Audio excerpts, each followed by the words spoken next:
오늘은 품음이라는 제목 가지고 기독교 말씀을 나누려고 합니다. 자, 요즘 세상을 보니까 여러분 어찌 그런 세상인지 정말 세상 전과 같지 않다라는 생각이 듭니다. 그리고 세상 사람들이 자비함이 없는 세상인 것 같다라는 생각이 들어요. 어떤 뉴스를 보니까 회사 직원인데 자그마한 실수했습니다. 그런데 그 실수했다고 그 자리에서 해고 통보를 해버리는 거예요. 그 한 사람의 많이 문제가 아니잖아요. 다른 식구들이 있지 않습니까? 그러니까 무릎 꿇고 한 번만 봐달라고 해도 그냥 봐주지 않는 겁니다. 매혹한 세상입니다. 이게 우리가 사는 세상이고 우리 자녀들이 사는 세상인 것 같습니다. 또 하나 정말 안타까운 건 학교에서 친구와 싸웠다고 이 부모가 이 아이한테 단속할 때도 제가 절대 말 섞지 말라고, 제가 절대 말 섞지 말고 그렇게 교육하는 거예요. 쉽게 하면 여러분 우리 얘기하는 손절하는 얘기예요. 손절하는 얘기. 또 초등학생. 여러분 이건 아니잖아요, 그렇죠? 우리 애들 크다 보면 싸울 수도 있고 피어탈 수 있는데 그렇다고 우리 자식한테 싸워서 건드려? 쟤는 절대 말하지 마. 이건 절대 좋은 마음이 아니라는 거예요. 어른들의 손절 문화를 애들한테 똑같이 교육하고 있더라고요. 여러분 참 무서운 세상입니다. 자비가 없는 세상이고 품지 못하는 세상이 바로 우리의 세상이 되었다는 얘기죠. 이게 어디서부터 왔을까 제가 공부를 생각하니까 아마도 우리 문화도 요즘 들어서 이 알고리즘 시대라고 얘기하고 있지 않습니까? 우리가 유튜브를 켜더라도 내가 늘 보던 그 종류의 소식만 들려오잖아요.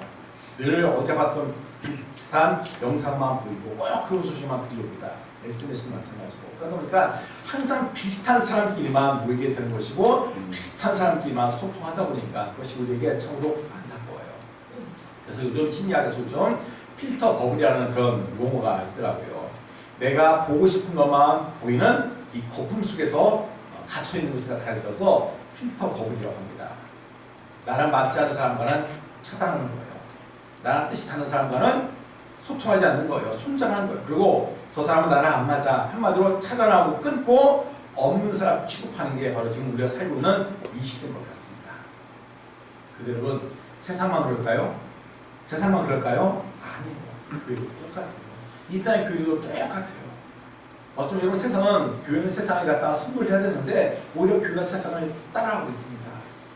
교회가 안에서 싸워서 갈라져서 교회가 새롭게 생겨나기도 하고 여러분 얼마나 안타까워요. 하나가 되고 화합되고 소통해야 되는데 나를 안 맞는다고 패짓고 방을 짓고 여러분 이게 이 교회의 모습이라는 것을 볼 수 있습니다. 그래서 구역이든지 목장이든지 마음에 안 든다면 저 사람과 절대 안 하겠다는 거예요. 저 사람 교회를 하면 나 교회 안 나온다는 거 심지어 그런 얘기도 하신 분이 있더라고요. 여러분 그야말로 우리가 살고 있는 세상처럼 무자비한 세상 한복판에 우리가 또 교회가 세상에 놓여있다라는 이야기입니다. 우리가 지금 산돌 언약시 때 얘기했던 우리 그 작년 12월 달에 여러분들이 돌에다가 새겼던 그 단어들 좀 계속 보고 있는데 우리가 첫 주에는 온유라는 단어를 갖고 함께 생각했었죠. 그리고 지난주는 말씀이었습니다. 오늘은 다 숫자로 2라고 써놨어요. 2가 뭔가 찾아봤더니 딴 게 아니라 품음이에요. 품음. 한 분이 이렇게 품음이라고 썼는데 아마도 이 마음 가운데 내가 품어야 될 어느 누군가가 생각나서 이 숫자를 쓰지 않았을까. 여러분 우리가 모든 사람을 품고 살아가는데 또 그렇지 못하다 보니까 그런 것이 우리가 안타까워서 품어왔는데 도저히 품어지지 않은 그 사람들 때문에 이 단어를 생각한 것이 아닌가라는 그런 마음이 들더라고요. 저도 마찬가지예요. 여러분 목사라고 모든 사람을 품기로 쉽지는 않습니다. 근데 여러분 그렇다고 다 포기할 수는 없는 게 우리 신자들의 삶이잖아요.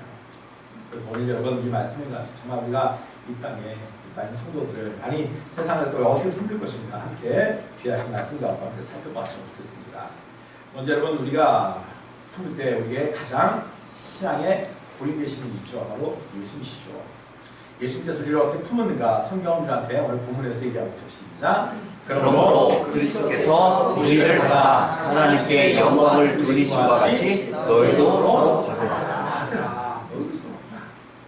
여러분 이 말씀이 시저더스를 그 1세기 당시에 그 로마 교회는 지금보다 훨씬 복잡한 그 공동체였습니다. 왜냐하면 유대인 가운데 그리스도인이 있었고 또 헬라인 가운데 그리스도인이 있었고 그러니까 교회 안에 여러 종류의 사람이 있었다는 이야기예요.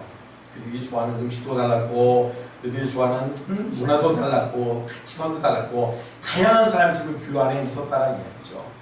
어쩜 우리 교회도 마찬가지잖아요, 여러분. 그죠? 대부분 대전 출신이지만 또 다른 지역에서 태어나기도 하셨고 직업도 다르고 정치적 입장도 다르고 신앙의 색깔도 다르고 이렇게 다양한 사람이 함께 모여있는 게 사실 교회잖아요.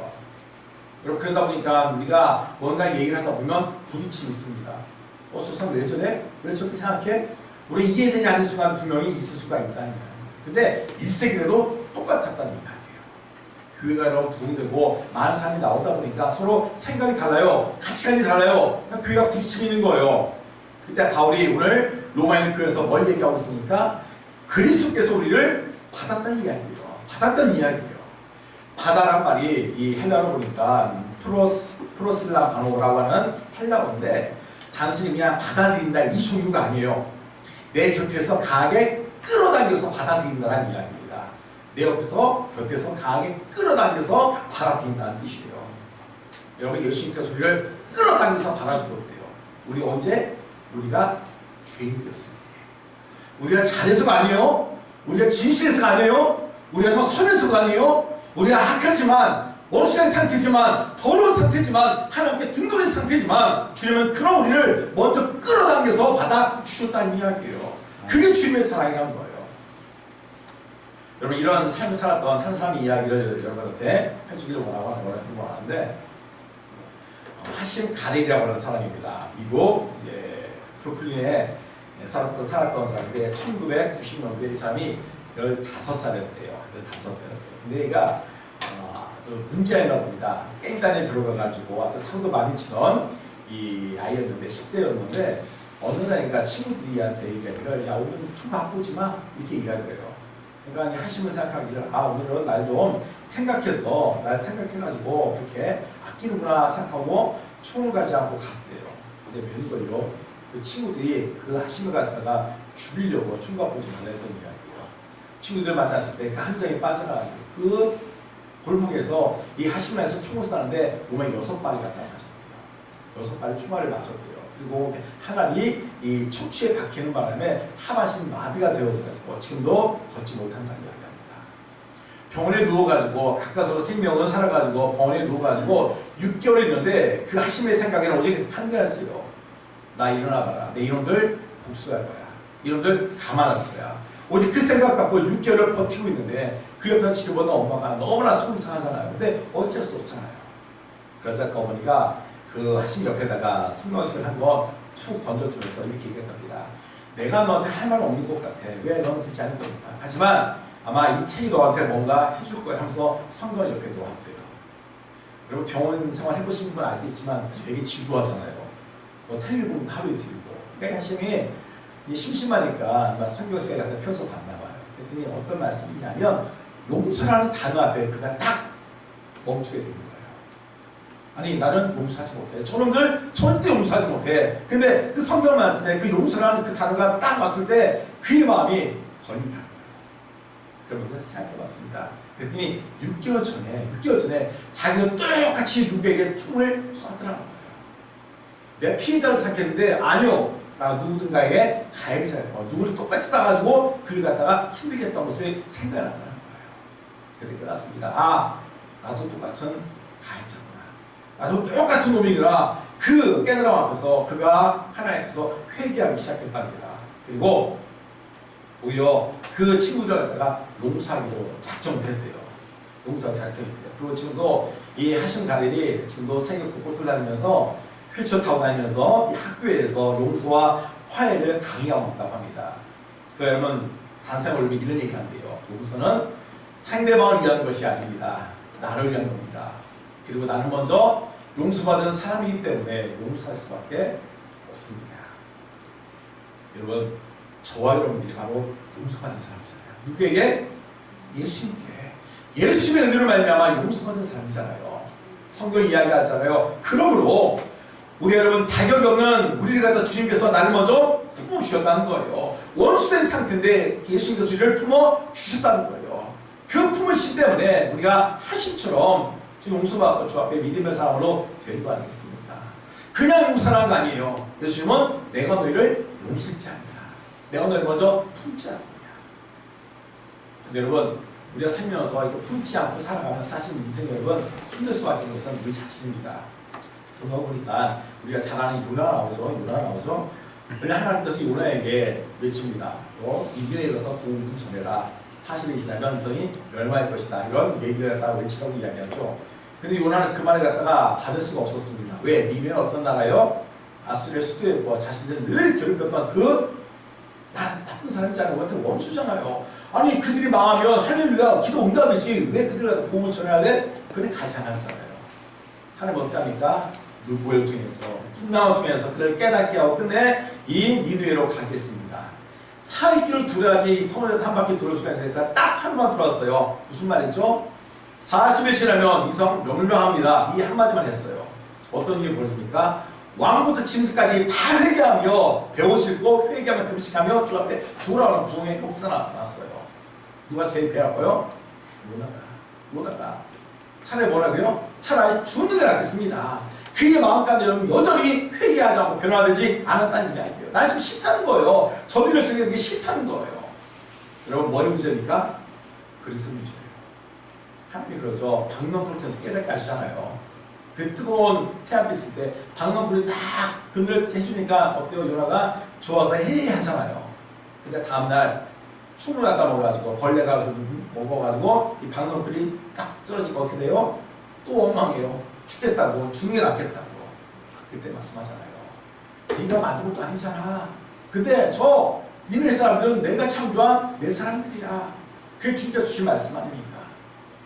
여러분 용조랑 이 그릇 착용은 여러분 이게 요나의 모습이고 좀 이 시대의 또 우리의 똑같은 모습이 아닌가 싶어요. 또 하나 이 제사장이 나오죠. 여러분 누가복음 10장 말씀 보면 어떤 사람이 강도를 만났습니다. 거가 죽게 되었을 때 그 옆에 누가 지나갔죠? 처음에 제사장이 지나가요. 그래도 어떻게 했죠? 모른 척 지나갑니다. 자, 레위인이 지나갔습니다. 어떻게 했죠? 그도 마찬가지로 그냥 지나갑니다. 여러분 그들이 누구예요? 하나님을 믿는 사람이잖아요. 오늘 얘기하면 여러분 신자들이잖아요. 정말 자비를 갖다 베풀어야 되고 궁유를 베풀어야 될 그 자리에서 그들은 그냥 회피하고 지나갑니다.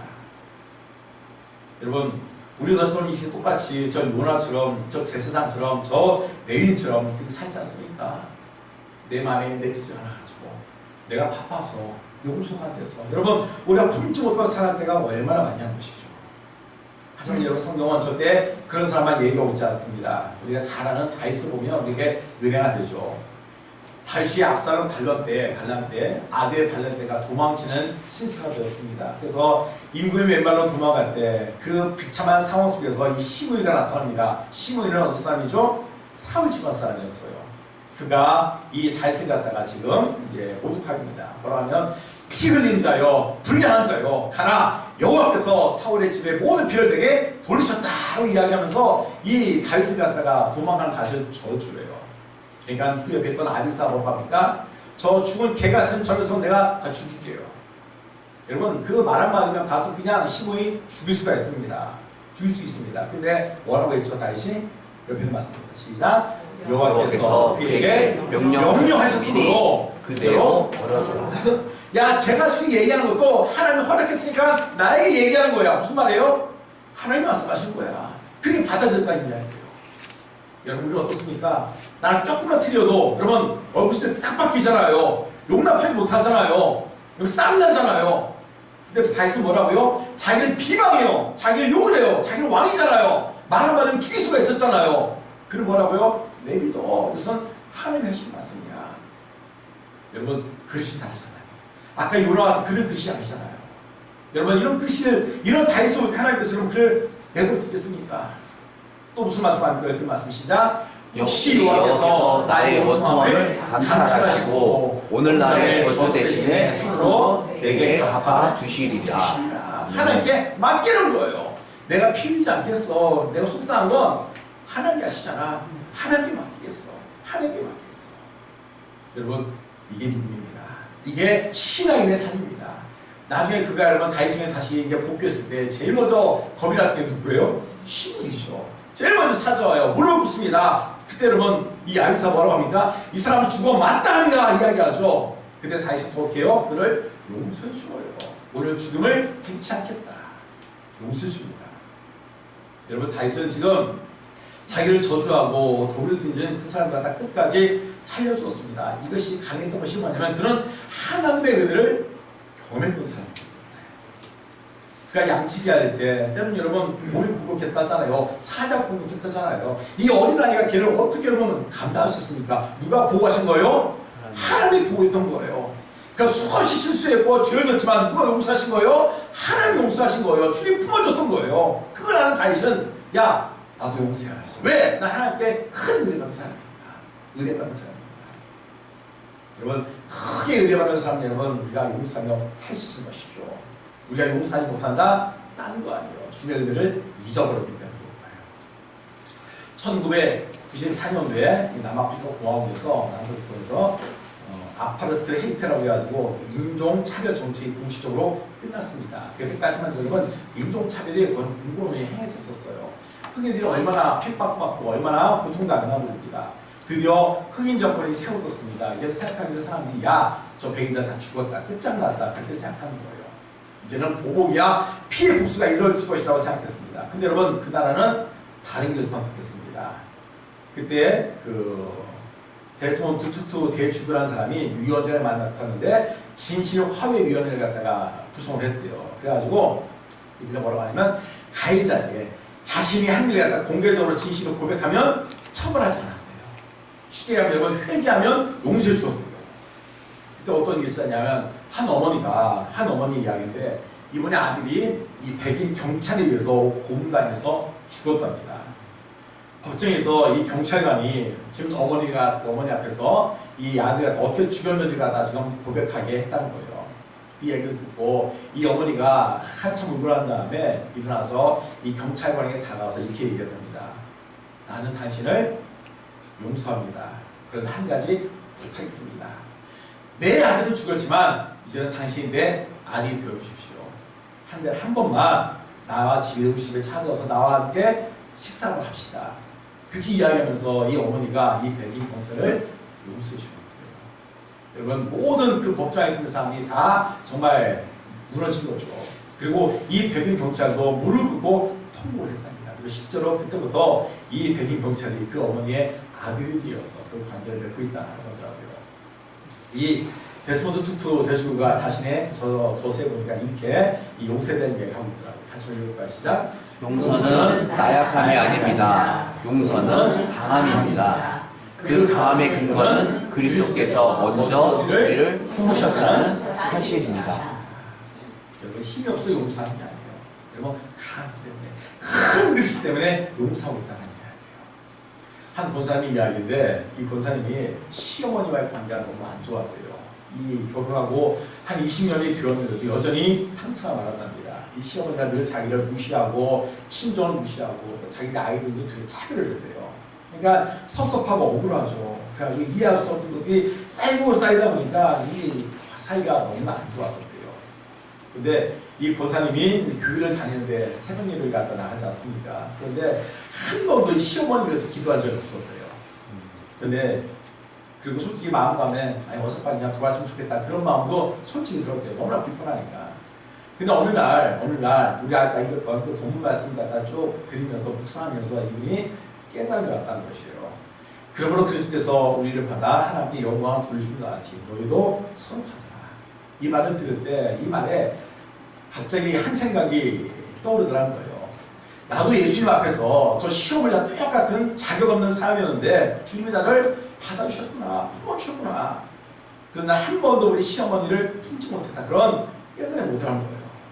그래서 하나님 앞에서 정말 회개하고 기도했다며. 그리고 작정을 했대요. 그래, 딴 건 모르겠지만 우리 시어머니를 위해서 기도해야지. 근데 여러분, 아니같이 20년 동안 싸워왔던 그 갈등이 있는데 기도가 처음엔 안 나오더래요. 그래서 처음에 기도나 하나님, 우리 어머니 축복해 주세요. 기도에 다 했대요. 애썼답니다. 3개월이 지나서 계속 기도하다 보니까 좀 기도가 진심으로 바뀌더라는 거예요. 그리고 6개월이 지나다 보니까 그 기도가 좀 너무 많아지기 시작했더라는 거예요. 그리고 2년이 되었을 때 그 시어머니께서 전화가 왔대요. 얘야, 너 요즘 변한 것 같아. 집에 좀 한번 다녀가라. 이렇게 얘기하더라는 거예요. 여러분, 권사님이 이렇게 얘기합니다. 시어머니가 변한 게 아닙니다. 제가 변했습니다. 제 그릇이 조금 커졌습니다. 그리고 그릇이 커지니까 시어머니가 제 안에 들어왔습니다. 이렇게 간증하시더라고요. 여러분, 이 권사님이 특별한 사람입니까? 그 아까 어머니가 특별한 사람이에요? 아니요. 우리가 똑같은 사람이에요. 하지만 뭐예요? 우리 하나님의 은혜를 그는 잊지 않았다는 거예요. 자격 없는 나도 주님이 품어주셨는데 그걸 여러분 생각하니까 우리가 넓은 마음 갖고 품고 이해할 수가 있었다는 얘기죠. 한번 따라합시다. 그리스도께서 나를 품으셨으니 나도 품겠습니다. 나도 품겠습니다. 아멘. 쉽지 않지만 여러분 품읍시다. 주님이 여러분 그 애타는 사랑을 우리를 품으셨잖아요. 그렇다면 우리도 품는 게 맞습니다. 그 다음에 어떻게 품음을 우리가 감당할 것인가 구체적으로 세 가지 말씀을 나눌 것 같아요. 먼저 여러분 우리가 거리를 좁히는 한 걸음이 필요할 것 같습니다. 아까 얘기했던 여러분 세상은 손절해요. 어떻게 하면 손절해요. 나랑 달라, 생각이 달라, 취향이 달라 쳐다봅니다. 절대 그렇게 하지 마시고 무시하지 마시고 여러분 먼저 인사하고 차단하는 게 아니라 먼저 안부를 묻고 여러분 한 걸음 나가는 그게 필요하지 않습니까? 다윗이 시므에게 한 것도 여러분 화려한 화해가 아니었습니다. 그냥 죽이지 않은 한 걸음이었어요. 이 남아공의 어머니가 여러분 이 경찰에게 한 것도 거창한 게 아니에요. 그냥 나랑 같이 밥 함께 하자는 거였습니다. 이 권세도 마찬가지로 큰 거창한 것을 한 게 아니에요. 그냥 하나님께 기도했습니다. 하나님 우리 어머니 축복해주세요. 그 한 걸음입니다. 한 걸음이 큰 역사를 이루더라는 것이죠. 여러분 자그마한 시작부터 우리가 함께하면서 여러분 사람을 살리고 가정을 살리고 공동체 살리시면 저와 여러분이 되시기를 주의 축복합니다. 두 번째입니다. 여러분 그 사람 이름을 부르며 우리 또한 축복 기도해야 됩니다. 마태복음 얘기하고 있죠. 너희 원수를 사랑하며 너희를 박해하는 자를 위하여 뭐하라? 기도하래요. 여러분 원수를 사랑하래요. 쉽지 않습니다. 심지어 나를 박해하는 자를 위해서 뭐하라고요? 기도하래요. 이게 예수님의 가르침이잖아요. 여러분 딴 사람 얘기도 아니고 제 얘기도 아니고 예수님께서 하시는 말씀이라면 허투루 들으면 돼야 돼요. 안 됩니다. 안 되죠. 쉽지 않습니다. 어떤 원수를 사랑해요? 날 핍박하는 사람은 어떻게 여러분 위해서 기도하시죠? 하지만 우리는 달라야죠. 왜? 우리는 주 앞에 은혜받은 사람이잖아요. 주님의 은혜를 경험했던 사람이었잖아요. 우리가 의로웠을 때 주님이 품으셨습니까? 아니요. 정말 냄새나는 주님이었지만 주님이 품었잖아요. 그 은혜를 받았잖아요. 그럼 여러분 안 되더라도 한번 시도를 한번 해봅시다. 힘들더라도 한번 해보자고요. 내가 저를 절대 용서할 수 없어. 그 사람에서 한번 기도 한번 해보자고요. 한번 용서해보자고요. 노력 한번 해보자고요. 왜? 주님이 우리에게 명령하시니까. 하나님 품기 힘든 이름입니다. 그러나 내가 주님 말씀하시는 한번 기도해보겠습니다. 억지로라도 이 권사님처럼 억지로라도 한마디 한번 기도해봅시다. 그럼 여러분 하나님이 분명히 역사를 했습니다. 그리고 마지막으로 자기 친절의 행동이 또한 필요하다는 이야기죠. 아까 얘기했듯이 여러분 큰 거 필요 없어요. 인사 한마디, 문자 하나, 커피 한 잔, 식사 한 번. 여러분 그런 자리가 사랑스럽습니다. 그런 자리가 관계를 만드는 거예요. 우리의 친절한 행동 하나로 여러분 누군가의 인생을 살릴 수가 있고 여러분 누군가의 우리의 말 한마디를 통해서 우리의 행동 하나를 통해서 누군가를 살릴 수가 있다는 그런 마음을 갖고 저와 여러분들이 세상에서 정말 품을 수 있는 넓은 그릇의 인생 되시기를 주의 이름으로 축원드리겠습니다. 아멘. 여러분 한번 따라합시다. 나는 품는 사람입니다. 나는 품는 사람입니다. 여러분 품읍시다. 아멘. 여러분 큰 충격도 스폰지가 쫙 깔려있으면 여러분 다 품잖아요. 여러분 눈이 크게 돼요. 용서할 수 있는 사람까지도 주님이 나를 품으셨으니 예수님 나도 품겠습니다. 그런 마음 갖고 여러분 내가 만나는 나의 가족일 수 있고 나의 이웃일 수 있고 나의 직장 동료일 수 있고 심지어 나의 돈을 떼놓고 간 원수일 수 있지만 여러분 우리 품읍시다. 왜 품는 건 여러분 바로 나를 위한 것이다. 이 사실을 꼭 기억하시면서 아까 얘기했던 그 권세처럼 여러분 우리 다윗처럼 나오게 어머니처럼 이 하신 가래처럼 여러분 우리가 정말 주님 날 용서하셨던 그 용서처럼 우리를 향해서 품고 용서하며 살 수 있는 저와 여러분이 되시기를 주의 이름으로 축복드리겠습니다. 아멘. 그럴 때 여러분 우리가 그릇이 커져요. 그리고 내가 편해요. 그리고 공동체가 삽니다. 이런 하나님의 아름다운 역사가 우리 안에 충만하게 임하시기를 우리 예수님의 이름으로 축원드리겠습니다. 아멘. 이 시간 찬양하기 원합니다.